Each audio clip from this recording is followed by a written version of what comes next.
What's up, book nerds?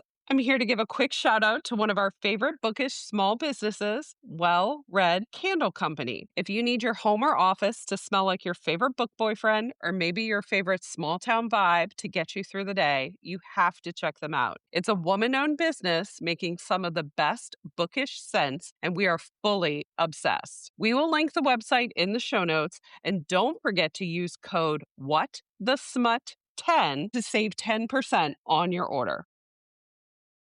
What's up, book nerds? Welcome to What the Smut Are You Talking About podcast. We are a weekly romance book podcast where we talk about books and chaos. So yeah, pretty much anything goes. Join us as we talk about the books we are reading, what crazy shenanigans are happening in our lives, and who knows, we may have some fun guests drop by. So grab your favorite snacky snack and your beverage of choice and come hang out and see what the smut we are talking about this week. Welcome back, book nerds. How's it going, Mary? Hey. It is going good. I think I finally have a small break in the humidity. It rained this morning, so yay. I am dying over here. It's very muggy in Tennessee. And on top of that, my hormones have just been ridiculously out of whack. Everywhere in this office is cool besides my office. And I'm pouring sweat. You know, I live in the perimenopause phase, so Yeah. sweating is totally normal. Totally. I'm angry. I've been so grumpy today. But you know what? I'm here. I'm ready to talk books because books make me happy. Wonderful. Well, we have a fabulous author with us today, listeners. She is a USA Today bestselling author Who writes funny, page-turning novels. that include love, laughter, and happily ever afters. She resides in San Diego, and when not writing, she spends time with her doggos and her family. Let's give a big warm welcome to Lauren Rowe. Hi, Lauren. Hello. Let me see. I do not have any issues with the weather in San Diego. It is glorious. I'm sorry to report. Also, I fall prey to being hot at all times as well, despite the fact that I have no weather issues. And I am not grumpy and I am not grouchy or angry today. So I hope that we can transform you into a joyful soul. Love this. And as soon as I said San Diego, in my mind, I just start singing where on earth is Carmen San Diego? I love you, Courtney. Oh my gosh. And I have to say, Lauren, so I am a huge fan. The first book of yours that I read was actually back in 2015. So I've been reading your stories Wow. for over 10 years now. Wow. Was- That's exciting. Was so excited when you posted that Kensington Publishers picked up your stories. So happy for you and well deserved that I get to see your books in the store. Thank you. You have written one of only 5 books that I have ever read that have made me ugly sob. But Let me guess. I know the one. Yep. It would be Hero. It would be Hero because my husband is also a police officer. So when I started that book, he was on midnight shift and I'm sitting here reading it in bed. And the next thing I know, I am uncontrollably sobbing because I'm like, oh my God, this Right. hit really close to home. But the book is phenomenal. I Thank you. absolutely love it. It opens with us knowing this woman's going to be a widow, at least if you've read the blurb. Yes. And so this is her process of getting the news that she's become a widow. And then our hero is actually a firefighter, and that's her second chance at love. Everyone says this is the book that made me ugly cry. And right out of the gate, before I'd even been invested in the characters. So why did you do that to me? And how did you do that to me? And what's wrong with you? And are you a sadist? Talent. I hear it all the time. Well, I just pulled up Audible real quick and saw the whole series is available for download for free. If you have the paid plan. Do it. I did. I need a good cry, so you sold me there. Listen to Hero to cry and then listen to Ball Peen Hammer because you will never laugh so hard in your freaking life. Anytime somebody wants a laughing story, I'm like, you need to read Ball Peen Hammer. Hands down. Agreed. But that agreed. cover of Captain also has my eye too, so I'm going to go ahead and add that Well, to that my one's good library. too. Like you're not going to find a bad book. It's a really great series, if I do say so myself. And that's because also you become invested in the family. It's, a family of brothers and a best friend who also has a book. And you just become part of the family. And it's just that comfort read of loving these people. Their personalities are extremely consistent throughout all the book. And so you're just like in the room with these people and they all have a very distinct voice and you start to just feel like they're real. It's a really fun experience. That is one of the things I absolutely love and adore about your stories is the family dynamic and the text message threads, the interactions when they're together in person in the book. The whole family unit that you have in your stories is powerful and it's refreshing. Well, thank you for that. It's really one of my core values is a core fantasies, I guess, too, is how much I love a supportive, welcoming family that circles the wagons and everybody supports you and loves you. And they don't have to be perfect people. And in fact, you roll your eyes at some of them, but my God, they have your back. And I just can't shake it since it's something I love so much. And it's weird in my own life. I have it and I don't have it. Do you know what I mean? Growing up, my grandparents had this cabin and it was big enough for everyone to come. So extended family would get together. So I grew up playing board games, playing, softball tournaments, going on hikes with everybody. Everybody's together and there's always that feeling. And so cousins feel like brothers and aunts feel like sisters and it's just that close. So I have that. I always write it. And then what I tend to write also is in some ways in my family, of course, I had dysfunction too on the other side. So then that gets funneled into the heroine usually comes from maybe that kind of a background or some sort of background where she needs healing and is looking for her found family. So I tend to write both sides of the coin in one story. I love that. I relate to that so much. So thank you. You're welcome. So we digress. Courtney, you want to dive into our questions? Well, yeah, there's Yeah. questions. Sorry, so sorry. I love when the conversation just flows. So Same. I'm here for it. Well, Lauren, what are you currently drinking? And is it strong enough for this conversation? It is daytime, my dear. So I am currently drinking water because I'm a huge hydrate girl. But I have been very fixated on this Cutwater Mai Tai that's in a can and it knocks you on your ass. You have to sip it very carefully. This thing, one can is like the equivalent of two very strong drinks, as I've been told once I realized how badly it knocked me on my ass. So be careful. But that's my drink of choice lately, Cutwater Mai Tai. And this is not a paid ad. Yeah. Courtney, how many Diet Cokes have we had? Cutwater? Yeah, it's a brand. It's very, Okay. they might have originated even in San Diego because our baseball park, Petco, has it everywhere. And I feel like the reason they must have done a partnership with them is because they must be local or something. But they're everywhere. I mean, they're at your grocery store and they have, you name it, whatever kind of cocktail you like, whether it's a whiskey sour or a Paloma or whatever, they have a can for it. But mind you, careful. Sip slowly with caution. Because the Tiki Rum Hurricane sounds just like my vibe over here. There you go. Throw it over some ice. I'm telling you, it's like you're at a resort. I'm going to have to try this. But yeah, but during the day, you would not believe how incredibly obsessed with being hydrated I am because I get headaches. I'm prone to headaches. And so it's just hydrate. So the answer is water. I am drinking the same. Definitely have to know how many Diet Cokes Courtney has had today. I know you have water now, but... Yes, I have water now. My body is screaming for that high quality H2O, but I've only had 2 Diet Cokes today, Mary. Ooh, we're doing pretty That's good. That's pretty good. That's good, especially because I woke up this morning so excited that it was Friday for my husband to tell me, Courtney, it's Thursday. My goodness. Well, So That was not nice of him. we do what we can. Come on what now. a We're way doing to our ruin my best. day, Hubs. I Yeah, know. right?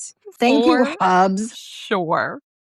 Dude. Well, Lauren, on a scale of plotter to feral gremlin, what is your writing process like? I'm going to say it would be plotting gremlin. Bought a gremlin. I used to be a feral gremlin, but that was like 20 books ago. Now I sit down, I try to write as much of an outline as I humanly can. And that's going to be huge leaps and bounds between milestone chapters. We're not talking meticulous, but like I got to get from A to H, then from H to R, then from R to Y, then Y to Z.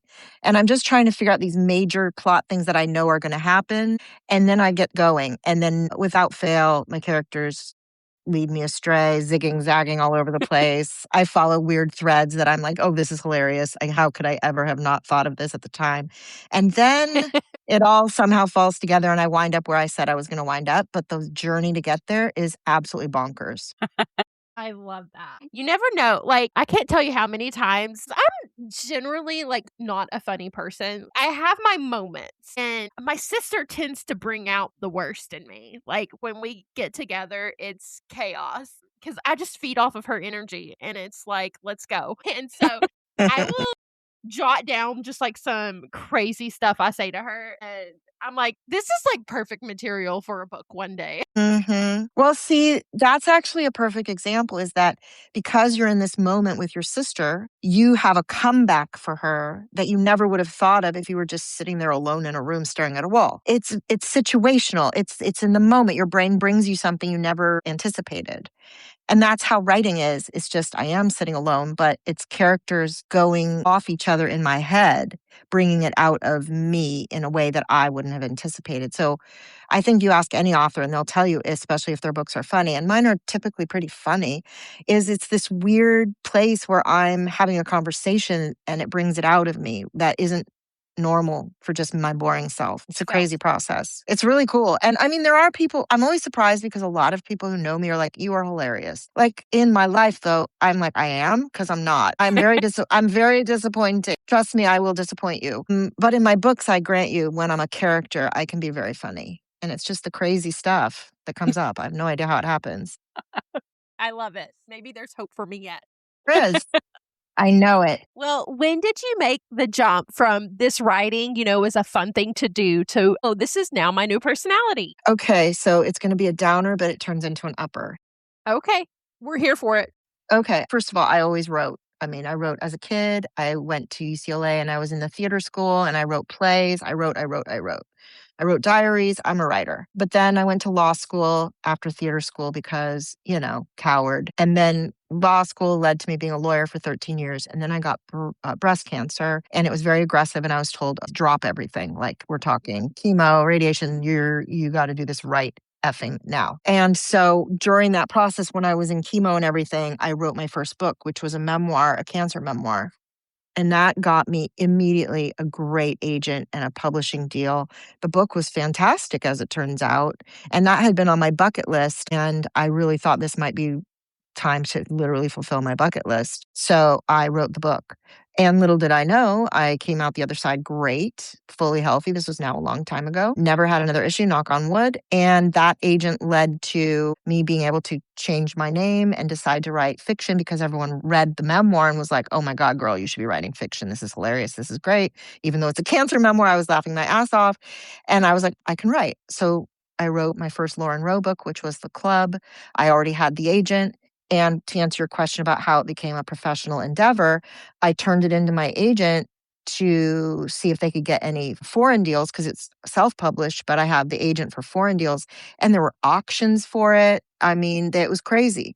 And so really I had a very weird story that like from day one of being Lauren Rowe, I was a professional writer. I mean, I'd had no transition period. It just went absolutely ballistic on me. And from that day on, I was a professional writer and have been ever since. That is amazing. I love to hear that. Yes. So it's a happy ending. Happily ever Yes, after. For sure. Yeah. definitely. Well, I'm interested to know this one. Who has been your easiest character to write? Keen Morgan, I was wondering. by far. Teeny weeny. He is the lovely gentleman you mentioned from Ball Peen Hammer a moment ago. He's a nut job in the best way. I love him so much. There's nobody like him. He is not me, but he is me.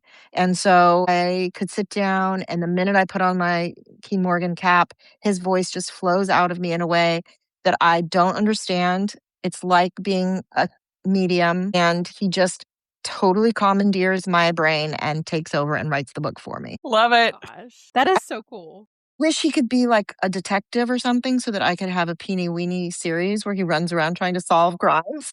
And then I could write like 20 Peeny My Weeny books. gosh. Actually, you know what? I just gave myself Me- an idea. I know. Well, I mean, Second gen. who's to Lauren. say? No, who's to say the former male stripper can't turn Couldn't. into a private PI. investigator? Yeah, Peeny Weeny, comma, PI. I love it. But Oh my anyway, easiest answer, not even a hesitation. King Elijah Morgan. Well, have you ever had a character just completely hijack a story? King Elijah Morgan. I knew it. Somehow I already knew it. Same. And he comes up in like all of the Morgan stories, and I think it's so hilarious when he just pops in and brings Because his Yes. chaos. Yeah. And when you said, did he hijack a story? He hijacked like 8 of them. Y'all, listen.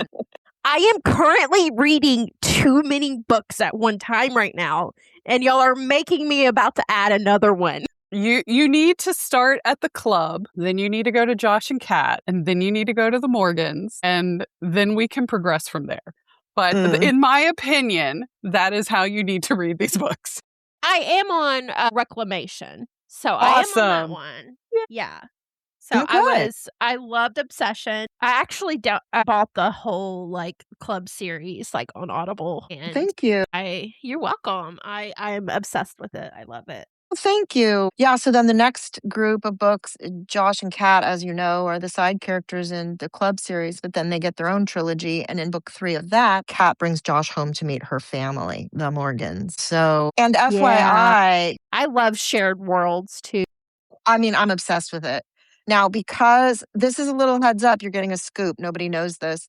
Because Kensington has picked up the 5 Morgan brothers, which, as I mentioned, are coming out in January, Josh and Kat's books are on the same timeline as Hero and Captain, which is also on the same timeline as Hero. And same exact thing as me kind of wanting to go through and kind of re-edit and all that. I did that. It hasn't come out yet, but I did that for those 3 books.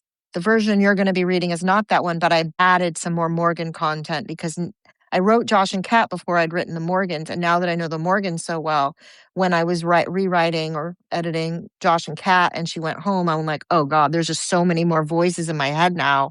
and they demanded like, no, I'm going to say this whether it was there originally or not. So there's a lot more Morgan content coming in those books in the future. I can't wait to re-get them all. I think I'll have to start my reread after next year because I love I think that would be the a dynamic. good strategy, a very good strategy. There goes my TBR. We just blew Courtney's TBR out of the water, listeners. Yeah. So, Lauren, on the flip side, what story has been the hardest to write? Okay, give me a second.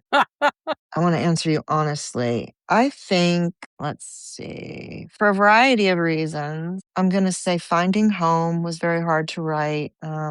This was about a gentleman named Caleb Baumgarten, who everyone calls C-Bomb. He's the drummer in a band called Red Card Riot, and he's a recovering addict. And he is also facing a huge custody battle. So this is not my usual light fare. And it has all my humor and banter and everything woven in, but the themes are deep and dark in some places. Not dark. I don't write dark, but deep and hard. And it just really tested me to write that book. I love it. It turned out great.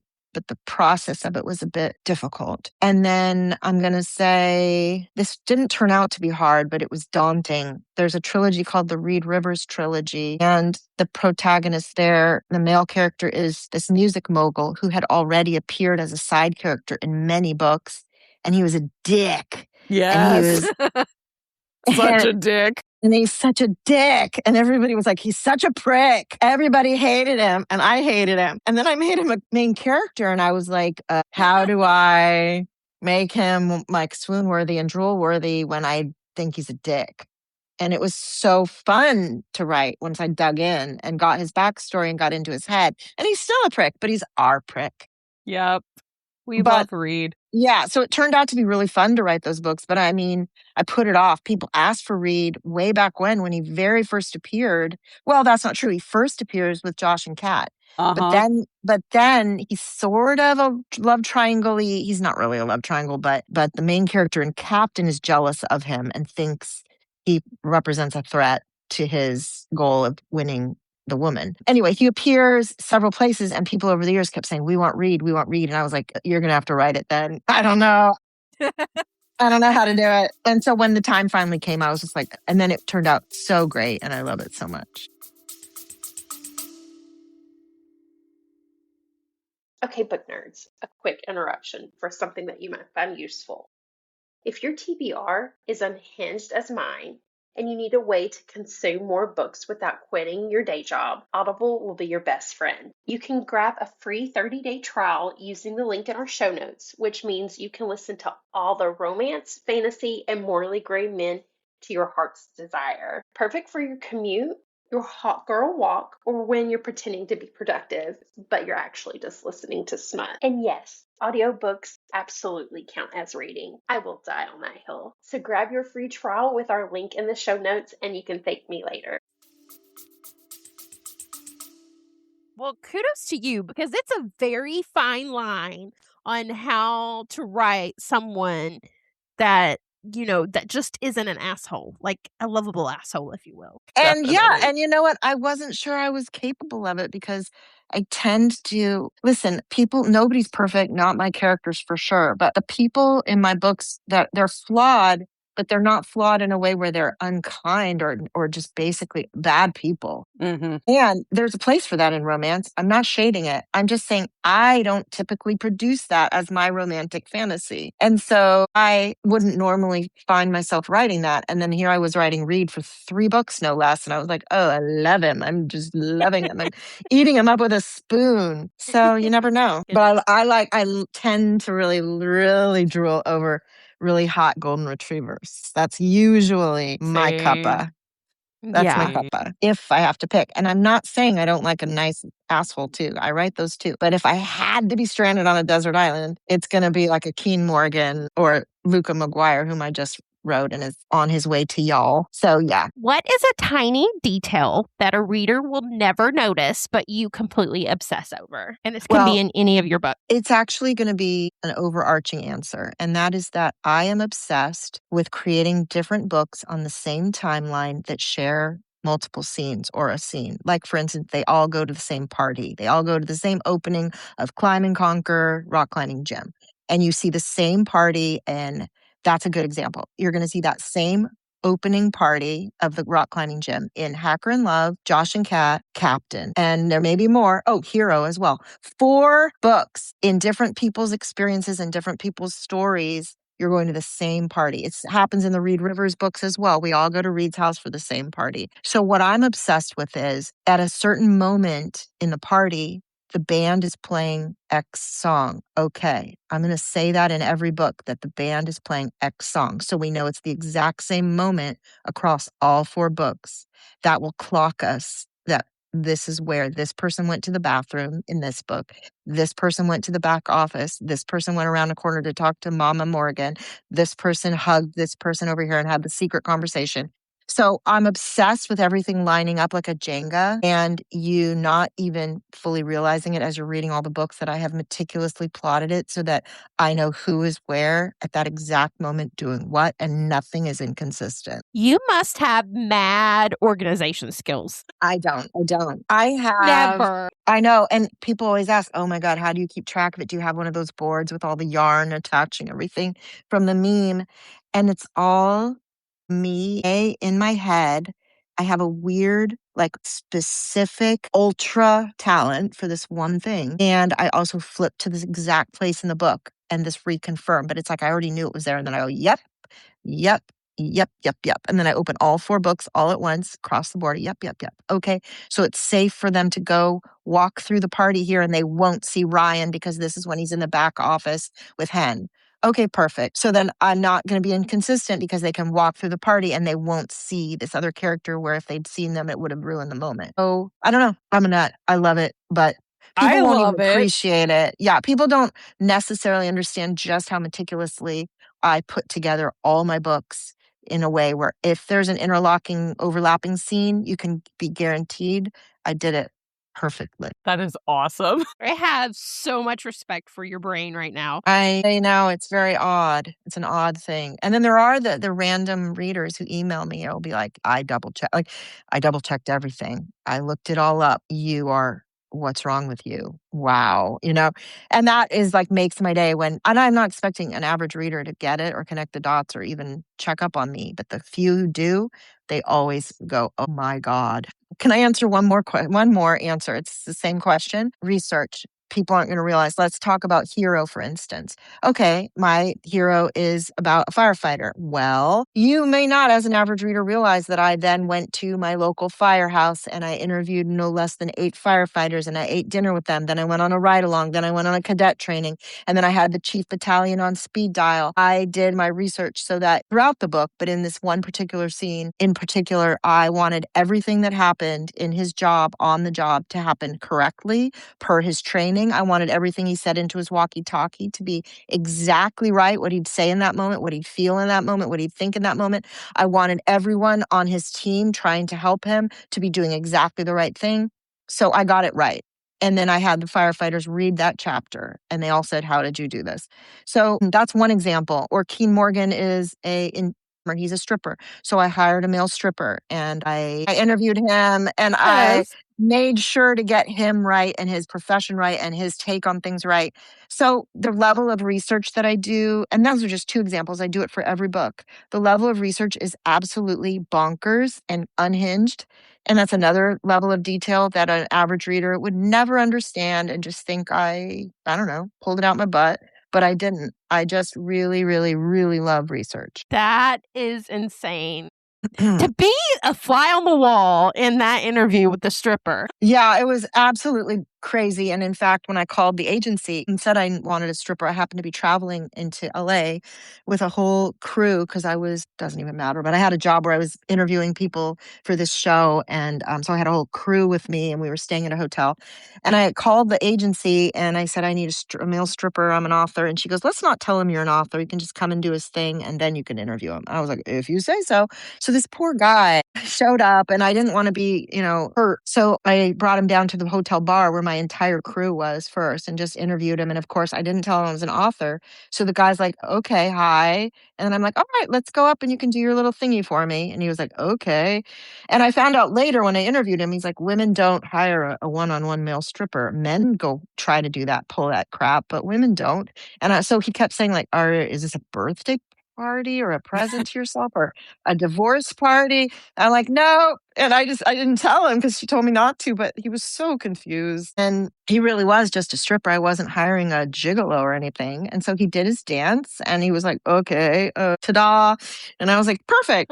Thank you. And then I told him and he goes, oh my God, I was so confused. That is hilarious. But I got so much content out of that kid. Oh my God. He gave me so much. Like King Morgan goes to a party. He goes, ladies, do you want it wild or mild?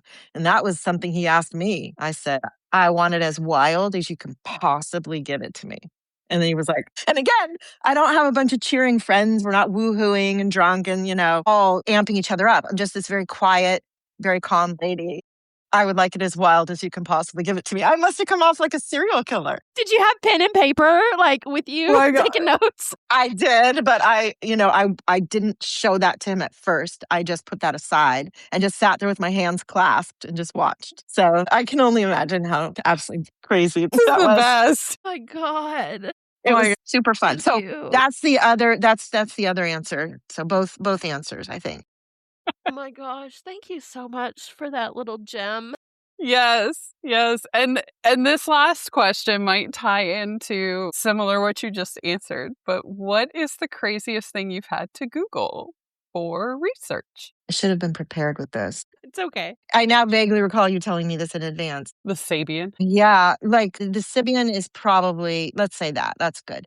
The answer to the question is I had never heard of a Sibian before I introduced it in Josh and Kat's book. And this is a machine that you ride that is like an orgasm machine. It has like a jet engine and it's so. This is a real thing. It's Courtney. And so I researched that and watched a ton of videos of that. And so that's probably the craziest because then my algorithm was not nice to me after that. It really, really took me down a very crazy, long rabbit hole.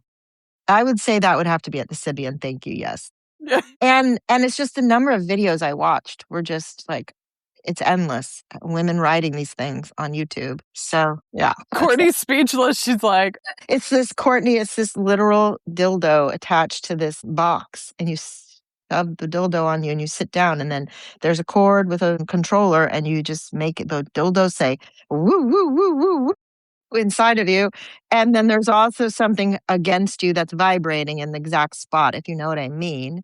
And so you turn, that's a different switch. And then that says, and you can make that go as, as strong as you want. Sound effects are everything, Lord. oh my gosh, the best sound effects ever. Oh my gosh. Yeah. So people are like, Tears right now.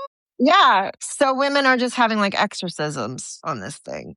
Pretty much. Pretty much. Yeah, so that was written into Josh and Kat because he rents one in Las Vegas and then promptly gives her one as a gift. And it's definitely an exorcism machine. When you listen to them when they come out again, Courtney, and you re-listen to that whole part, we'll have to talk. You'll have to message me because I remember reading it and I was like, and then Kat pretty much says it's like an exorcism. And I'm just like, wow. Because I had never heard of it before I read your book. And that opened a whole new door. Yeah, pretty crazy. And the funny part is he does send her that after their trip to Vegas. And her brother had been staying in her apartment and he opened the gift. So she gets home and her brother is like, hey, what's this, sis? So that's a funny scene too, which I only just recently read because I re-edited that entire series. And I was laughing so hard and I forgot how funny those books are. Definitely. As of our air date, your newest book, Chasing the Rush, is releasing. We're airing this episode on release day. So, Yay! Elated, ecstatic, can't wait. Yay, yay. Future me is jumping up and down that book is finally out in the world because I loved writing that book and I love Luca and Chelsea and I love the world of football and feels, which also includes Chasing the Ring, which is Luca's brother. And I love the book. yes, yes. And I was very fortunate to receive a copy. Thank you. Thank you. And I have my little highlighted sections of pieces that I loved. But for our listeners, it is a complete standalone. It is the second book in the Football and Feels series. It is Coach's But Daughter. you can read it first. You can read it yes, first. you can totally read it first. Coach's Daughter, Second Chance, NFL linebacker. She's the babysitter / coach, and he is on his third team in 4 years. And as you mentioned, Chasing the Ring is out now. And listeners, you can grab this at Target, Walmart, ebook. And that one is Luca's older brother, which I also highly recommend you read because, like you mentioned, Lauren, with your overlaps of events that are going on, we do get that in these two books. And I love Luca's golden retriever, and he totally falls first. Listeners, he is that swoony, marshmallowy linebacker, golden retriever. But he's in this package that's so hot, and yet he falls for this girl. Woo! And he's so unmanageable. That's what I love about him too. He's so completely unhinged, and she is the opposite. She's very hinged. So they are a fun opposites attract, and I just freaking love the book. I mean, I love all my books, but like there are just certain releases where you're just like dying to see what people think. And this is one of those. Well, I know what I'm going to be using my June credit on because Chasing the Ring has my dream team of narrators of Miss Samantha Brittmore and Aiden Snow. So, And it's you in duet. you definitely need to listen to it, Courtney. It was such a great story. yeah. Thank you. And I love that football, one too. so. I love football. Yeah. So thank you for reading that in advance. That's really, really great. I'm just so excited. It's still very few people who've read it in the world. Very, very few at this moment of this recording. And so anytime someone's read it and these characters are not just in my brain anymore, it's like a massive excitement for me. Well, and I will definitely get my review out closer to release day and share that. But I have to say, one of the things I highlighted because it was so funny is when Luca told her, he's like, just give me a little pokey poke thrice. like thrice. Like right here, like on my ribs. Thrice. Just give me Yeah. a pokey poke. And then you also name dropped Aloha Carmichael in there. I caught that. I was like, oh my gosh, let's go back to Mr. Bodyguard. That's right. Oh my God. See, that was for you. That was for anybody who's been with me for a long time. I am such an Easter egg person. I leave Easter eggs everywhere all the time. It is my favorite thing. And that's another one of those attention to details. If you're not a big reader of mine, okay, you'll just whiz right past it. You won't notice. If you are a reader, you're going to do exactly what you did. Like, know what that was. Yes, I figured And it yes, out. you know, it's funny that you zero in on him using the word thrice. For some reason, I cracked myself up so hard when he said thrice versus 3 times. You know, it was Courtney. When you get to it, you'll laugh too, because it was just so funny how he's like this little. His energy almost reminded me of the dog on Up, where he's like, I'm here. Look at me. I'm right here. I'm right here. That is so him. I totally agree. And in that Gosh. particular scene, don't worry, it's not a spoiler. I mean, it is, but it's not. She, for good reasons, is giving him, she has made a vow of silence and she has decided never to speak to him again until he does XYZ. And so they're having a standoff and he refuses to, he just has conversations with her and gets nothing back, but they're full blown. So he just stands in front of her and just yammer. And so that's part of that is when he's just talking, and she's just staring in silence. And that's when he says, just give me a little pokey poke thrice right here. If you're ready, whenever you're ready to just give me a little pokey poke thrice. Yes. And she's just staring at him, and I just can only imagine her face. Like, it's so hard for her not to break. Yes. Because he's just doing everything in his power to at least make her go, what the fuck? He was doing anything to get a reaction, Exactly. like an eyebrow raise or a little quiver of her lip or anything. It was hilarious. But so Chasing the Rush is your 27th book. Oh, wow. I think it's more than that because the like trilogies and stuff all count as a book, but I'm not going to quibble with you. Like there's the Club trilogy, all one, but then each of the books there's actually 4. So it really is a squishy number. But either way, I've written a lot of books because my books are long. And as I mentioned, I do research and I'm very, very slow as a writer. So I feel really proud of that number and proud of every single book. There's no book in my catalog that was oh, well, good enough. And I really want to be clear. Everyone has a different business model. I'm not shading people who turn out and write and put out a ton of books every year. People are amazing and can write gems fast or gems slow. So I say yay to all of my writing sisters and brothers, but mostly sisters, and yay. But for me and my process, and painfully slow, and it's just like, every single book for me is like a labor of such intense and deep love. And I pour everything I am and everything I have into every book. So, yeah, there's really no wrong place to start, honestly. But I agree with you that it's a fun place to start with the club, but there's lots of entry points. There's no wrong place, but in my opinion, you need to start at the beginning. You're going to be happier. It's a fun ride the whole way. I will not refute you, but yeah.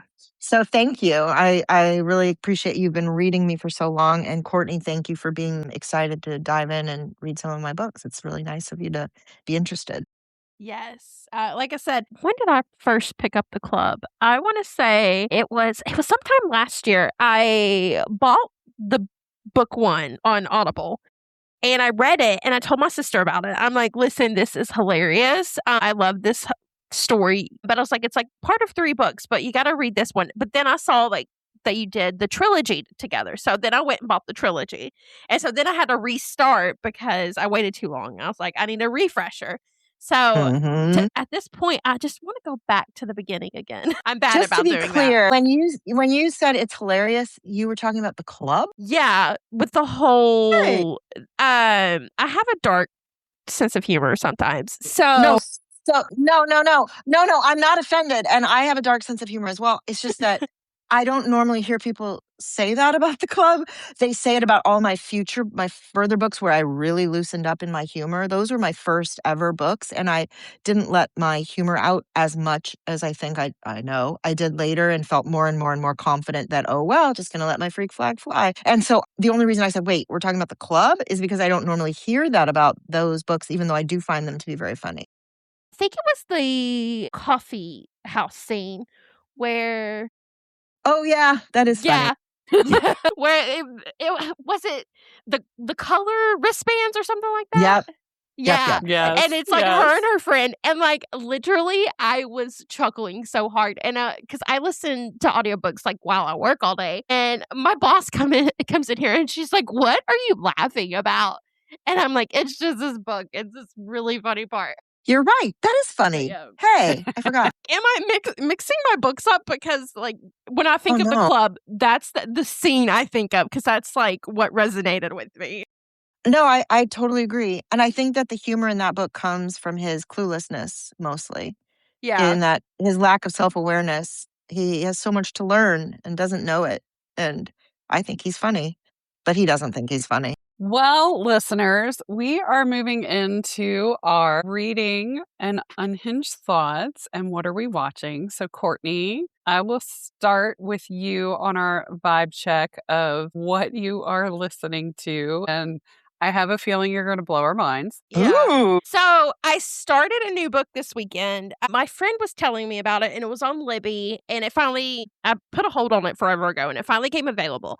And it's called The Arrangement by Kirsten Modglin. I'm probably like butchering her name. But if you like any type of like true crime craziness, go do yourself a favor and go read these books.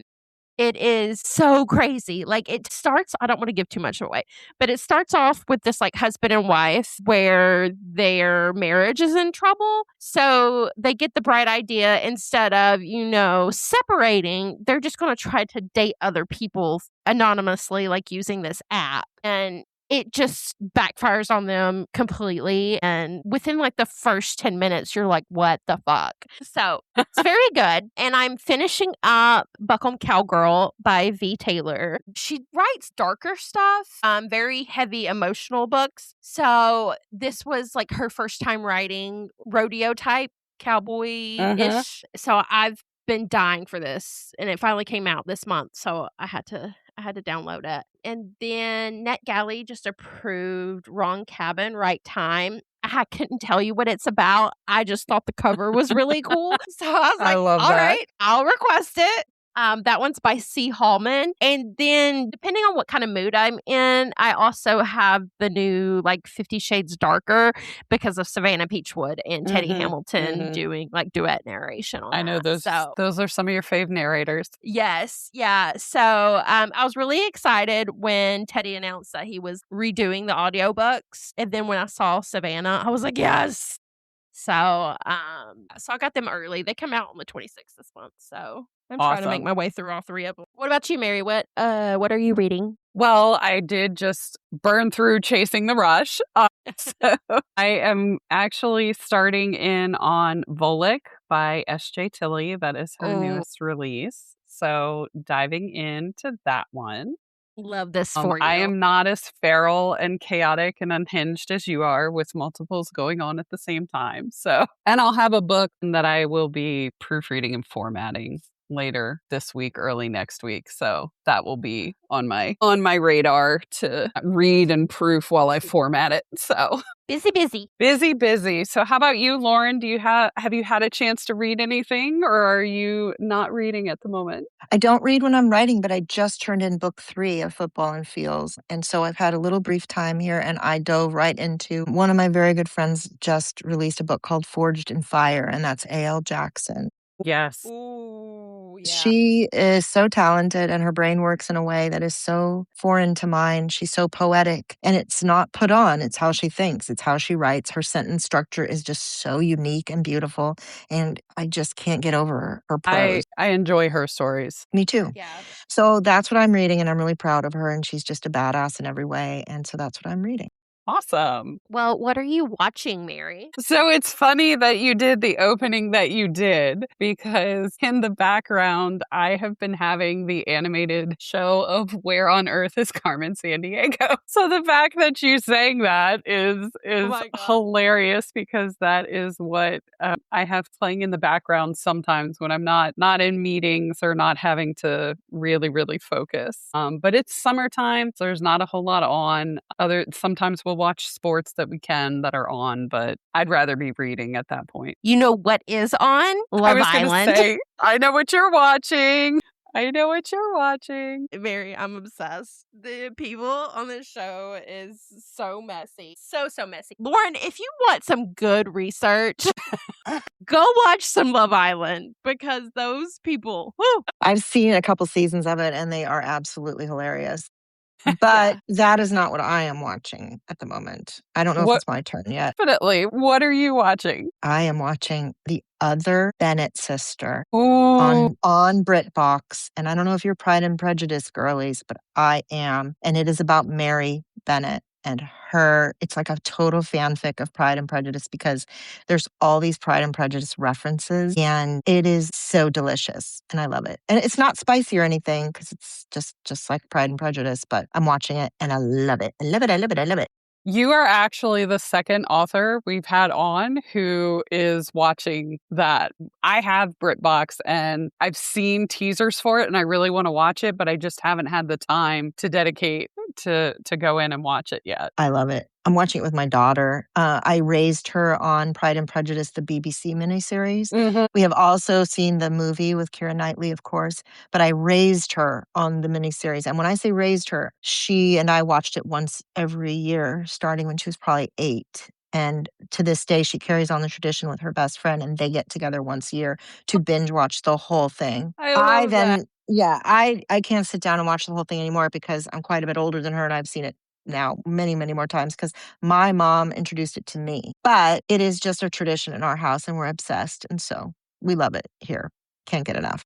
That's me with Anne of Green Gables. Like, I'll sit there and watch that, like, 3-part series, like, at least once a year. Love it. Awesome. Well, listeners, be sure to chime in on our comments or DM us and let us know what you're reading and what you're watching. Well, it is time for our unhinged thoughts of the week, where we take our thoughts, no context, no logic, just vibes, and unpack it like it's completely normal. So, Mary, what do you have for us? You got any unhinged thoughts this week? So my unhinged thought is I would love to have the pensive or pensieve, however you pronounce it, from Harry Potter, where you basically pull on a thread coming out of your memories and you can put it in a bowl and it just sit there that you can come back to and revisit. And I have so many thoughts and mental to-do lists and actual to-do lists that are crossing and getting jumbled. And I'm thinking, how cool would it be that I can just touch the side of my head and pull my thought and save it and never forget it? The only downside is I would need to have an alert to remind me when I need to go back and look at said thought, because I have been just the constant feeling of overwhelmed and just heavy with all of the mental load. And I'm sure there's an app or a phone list or something that can do it for me, but I hate being so attached to my phone. Sometimes I just want that to disappear too. How about you, Courtney? What's your unhinged thought? I've said it before, I will say it again. Insurance is such a fucking scam. Like, I need to go get my foot x-rayed, but your homegirl is not gonna do it because it's not worth it. So, because, like a couple of weeks ago, like I re-hurt my ankle. Well, out of all things, I ended up, because hubby got me a massage for Mother's Day, and I left work early one Friday, and I ended up just walking in and be like, listen, do you have any openings? I don't typically like have time to do this during the week. And she's like, yeah, we actually have one 90-minute session and it's with our pain specialist. And I'm like, this is a sign. So he didn't stretch it or anything, but I don't know what he did, but literally I woke up the next morning and it was great. But yesterday I was helping my hubby get the kids in the truck so they could go to daycare. And I have this armadillo that will not leave my yard. I need to get like the pest control to like spray for bugs so like the food source is gone. But like they did these like massive holes to find food. And When you I fell. didn't yep, same ankle. Same No, fucking Courtney. ankle. Yeah. So here we are. Here we are. Well, Lauren, do you have a crazy unhinged thought you want to share? I do. Before I get to it, however, I have two comments. Number one, oh, Courtney, I'm sorry about your ankle. Number you. two, when you mentioned an armadillo in your yard, you know, in the office, how Jim always looks at the camera? Like, Yeah. I literally looked at the wall, like, what the fuck? I mean, what did she just say? Like, it Did was she normal? like Like, it are was we talking normal? real armadillo? Yeah, like an actual, what in the Yes. fuck? The only way I know it's an armadillo is because it was the end of last year. I was outside. I had to go outside. It was like 5:30 in the morning and I heard scuffling and I'm like, oh, this is it. I can finally see what's digging all these fucking holes. And sure enough, it was a fucking huge ass armadillo in my yard, like inside my fence part of the yard too. So, and he's packed. So I need someone to get this armadillo out of my fucking yard. Yeah, I had a rant, but I'm going to push that aside. And my new rant is just either armadillos that go into people's yards is totally just unjustified and crazy, or even weirder are the people who drop in a conversation that an armadillo's in their yard and think that's normal to just say without further context. So you can take either side of that tug of war and you'll be right. What's really funny is armadillos aren't like native to Tennessee. Like they just recently started like popping up. And so when I tell people, they're like, what the fuck are you talking about? I'm like, yeah, we have armadillos. I've seen them on the road. I've got like they're on my Ring camera. Yeah, like just a tip for your future conversations. You need to you need to say something along these lines. You're not going to believe this. Brace yourself. But there was an armadillo in my backyard, or craziest thing I ever saw, and it was an armadillo. Like not like as if it was just a little squirrel. You said armadillo, like that's I'm over normal. here like it is normal because we've already had the conversation in one of the previous episodes. Yeah. See, that was the reason I looked at the fake camera in my life that is the office too. It's like I'm the only one going, what? And I didn't want to interrupt, but there's silence and everyone's in the calls just nodding and like armadillos. Yep. So forget what I was going to raise at this moment because it pales in comparison to people who raise armadillos and don't think that's at all noteworthy within the story. That's it. That's my rant. That So is you gotta fix awesome. that. I live in a very wooded area too. So not only do I have like armadillos, I have beavers, I have foxes. That's a normal animal. Normal animal. Yeah, I have Not all kinds normal of for crazy. San Diego, mind you. Not normal for San Diego, but I recognize I live in a different environment. Fine, I recognize that. But there's no conversation for 90, I'm guessing 98% of people that will just be like, not mention an armadillo being what? Yeah, definitely. So just Oh my letting you know. goodness. Well, Love that. Lauren, what is up next for you? Do you have any events or are you staying close to home? And I'm going to be in Las Vegas in October and for a signing. And aside from that, I have a whole bunch of stuff planned before this comes out. So never mind. I have a whole bunch of stuff planned in relation to the fact that Chasing the Rush is out July 28th, which will be now in the future. And after that, look for Hero in January in everywhere, every store, everywhere. It's going to be everywhere. And that's Hero. Yeah. And that's the first book in the Morgan. So it's not really about where I go physically because you know what? When you live in San Diego, it's got to be a pretty good invitation to go somewhere else. Not going to lie. I know. but and if you ever make it over to the East Coast, like I will keep that in mind. I will Come try hang my out with our hardest. armadillos. I will try my Yeah. hardest. I don't have armadillos. We just have coyotes and bears. Oh So God, we have coyotes and and bears scare me. So you did not lure me with that little. well, you nugget. don't have to come to my area. I will travel up and down the East Coast. I will go up and down the East Coast. But no, I would love Okay, to. well, thank you for the would- invitation. Yeah. Well, Lauren, we thank you for staying with us as we went a little over, but thank you for joining us today. Thank you for having me. It was a pleasure. I had a great time. Thank you very much. And again, thank you so much for reading me. Thank you for considering reading me. Thank you. Yes. It was wonderful. Thank you so much for having me. I really appreciate it. In the meantime, you can catch us causing chaos over on Instagram at What the Smut podcast, and me personally at On Point Digital Services. And I'm over on Instagram at Courtney Leanne. If you want to join us for a chat, there's a form linked in our notes, so be sure to fill that out because we would love to hear from you. If you enjoyed today's episode, please consider leaving us a review. Reviews help other smut readers find us, and honestly, they make our chaotic hearts very happy. And if you really love this podcast and want to show support, we've got a listener support link in our show notes. Supporters get shout outs, special giveaways, and maybe even some exclusive chaos you can't find anywhere else. We also have sponsorship opportunities as well. Thanks for tuning in, and we'll catch you guys next time.